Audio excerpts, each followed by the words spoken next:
To describe Celeste Ng's latest novel, Our Missing Hearts, as dystopian is to risk the loss of potential readers and understate both the timeliness and timelessness of this fantastic book. Yes, it depicts a post-crisis near future, but it is one that rings all too true to both the moment that we live in and the moments that have made up American history so far. In it, economic uncertainty and depression lead to social unrest fueled by politicians and hate-mongers who scapegoat the vulnerable and enforce rigid and restrictive laws to keep everyone in line.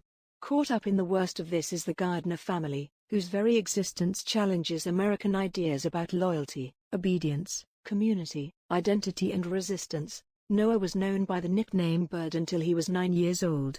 Now he is 12, and his father, Ethan, and others insist he is called Noah. Ethan also wants him to publicly deny any relationship to his mother, poet Margaret Mew. In fact, perhaps it would be best if Ethan and Bird never talk about Margaret even in private.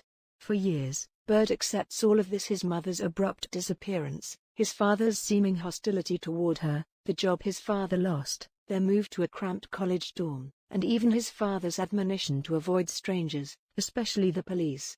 However, as Bird matures and looks at the world around him with open eyes, he starts to question not only his family's circumstance, but also the authoritarian structure under which they are living. It begins not with thoughts of his mother, but with the loss of his only friend, Sadie. Bird meets Sadie at school. She is one of the countless replaced children, those who have been removed from their homes, taken from parents who are accused of seditious words or acts. Her parents protested the pact, the Preserving American Culture and Traditions Act, and the treatment of Chinese Americans and others who were deemed less than American, untrustworthy, or were even accused of spying and working to destroy the United States. Sadie has been moved from foster home to foster home but struggles against the oppression. She also knows about Bird's mother and asks him to share what he remembers. When Sadie is taken away, these conversations challenge Bird to see the world in a clearer light. Then a letter arrives. The letter is actually just a drawing of cats, but it cracks open something in Bird's memory.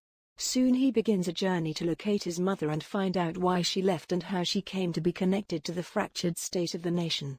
Along the way, he must confront the hatred and violence that his parents tried to shield him from and learn to find sanctuary in some unexpected places. Readers discover along with Bird about the world before, the power of art as resistance, and the possibilities that the future holds. Our Missing Hearts is a stunning work. Ng's characters wrestle with injustice in diverse and compelling ways, using language and images, poetry and technology, as they rely on a courageous underground network for support. Bird is the perfect guide.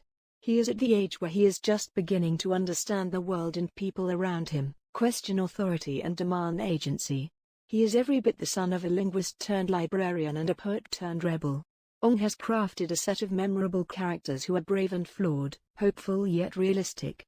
This is a gorgeous and provocative novel that asks readers to look critically at American society and reject all modes of tyranny in favor of company, acceptance and love.